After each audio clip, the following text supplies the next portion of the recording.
What's up, guys? Will from Locked On Sound here today, and boy do we have a recipe for you. We're going to be making, for the holidays, as you can see we got the Christmas lights on behind me, but it's not just Christmas, it is a wild game Christmas. So, we're going to be making these delicious venison meatballs. A lot of people don't like to use venison ground meat for stuff like this because they say it falls apart unless you add pork fat and stuff like that. No. I'm using straight venison meat today, no pork fat or beef fat added. Follow the recipe with your lean meat, and whatever you make, it's going to hold together. Now, let's go ahead, crack open a cold ones for the holidays, because it's time to make some venison meatballs. Alright guys, like I said, this is a super simple recipe, so let's hop right into it. You're going to start by cracking 2 nice fresh eggs right into your bowl. An important part of this recipe is that you want all your meat to stay cold. So even if you're using farm fresh eggs that don't need to be refrigerated, I recommend refrigerating for a little while first. Second is you're going to need your favorite breadcrumbs. I like the Italian style breadcrumbs. Any brand works. Most people prefer to use the Planko breadcrumbs. You're going to need 1 cup of your favorite breadcrumbs, seasoned or unseasoned works fine.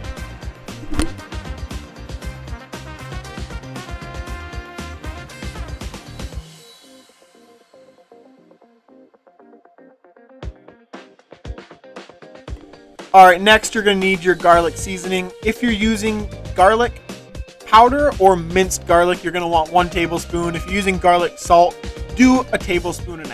And of course, you're going to want to do 2 pounds of your ground venison. If it's not cold, like I said, the meat needs to stay cold. It really helps the meatballs stay together and hold their shape. Put it in the fridge for at least 30 minutes or so before using it. If it's fresh, if it's coming out of the freezer and you're thawing it in the fridge, that works even better. 2 pounds of ground venison. And then I always put a glove on for this part because I don't want all the ingredients sticking to my hands. I want them all to be right in the meat. So I put on a nice cooking disposable glove and start mixing it up. This is going to take you a minute. Here it probably took me about 5 minutes or so. The important part here is you don't want any breadcrumb clumps or anything like that. You want a nice even mixture across your entire bowl so there's not any clumps of anything in anyone's mouth when they're eating. You want it to be a nice simple mixture that nobody can tell. All the ingredients are mixed in nicely.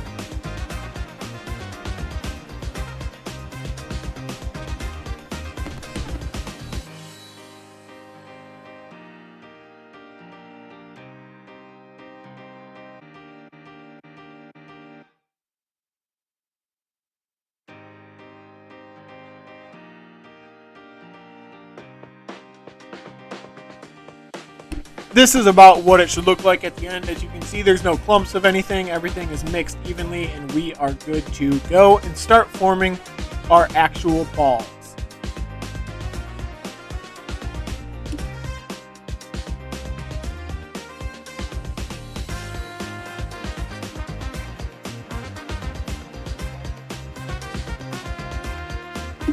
It's important here to make sure that it's sticky but not overly sticky. If it's getting warm, it's not going to hold its shape very well. So just make sure it's a nice sticky mixture. It holds together. And you'll know that right away when you start forming it into balls. I go for about 1-inch balls usually. For this recipe, I actually made them a little big. These are probably about 1.25 inches. You'll notice later on in the recipe, after we put these in the fridge for a little while, that the recipe actually doubles. But go ahead and make your meatballs here, and that's only because I doubled the recipe batch.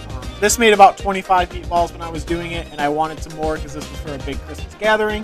Take these and put them in the fridge for at least 30 minutes or so, but I let mine set overnight, and they just really hold their shape better that way. Next, pretty easy part, transfer them to the Crockpot. This is the part where you can see the gray bowl I have really doubled in size. I ended up going back and making a double batch after recording.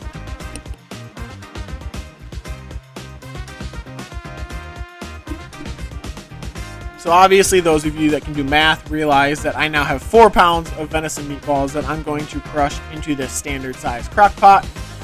Anybody that's making this recipe at home, just know that this is exactly the full amount that you guys can fit into the crock pot. Start off by measuring your grape jelly. you're going to want 16 ounces of grape jelly. Welch's, obviously the only way to go, the best grape jelly there is. And as you guys see me measure these, you'll see the scale I'm using down below. Everything I'm measuring down there is going to be double what you're using for this recipe, so follow the measurements I'm telling you and are what on the screen. Sorry for that confusion. I ended up having to double the recipe as I explained earlier. After that, go ahead and add 12 ounces of chili sauce. If you're doubling the recipe like me, it's going to be pretty much the entire container. This container of chili sauce was 15.9, so I ended up adding the entire thing and getting as much out of it as I could. For those of you wondering as well who don't like spice, this does not really add any spice to your recipe whatsoever. If you want to add spice, add some crushed up red peppers to this. About half a cup of crushed up red peppers in the actual meat mixture will add some nice spice for you.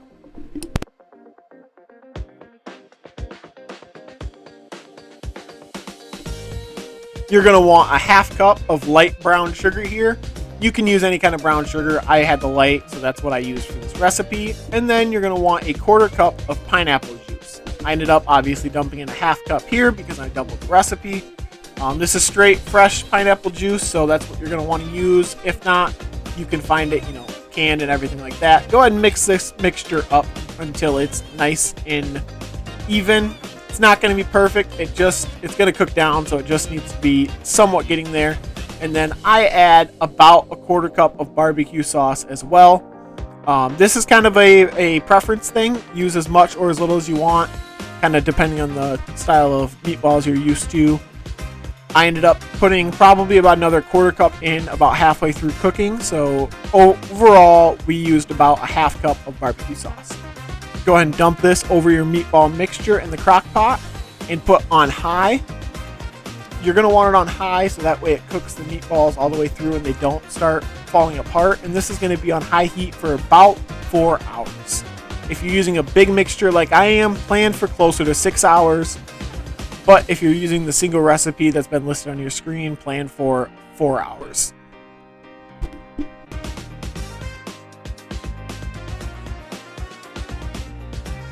After they've cooked for their 4 to 6 hours, you are left with some beautiful barbecue meatballs that are ready to go on people's plate. They are delicious.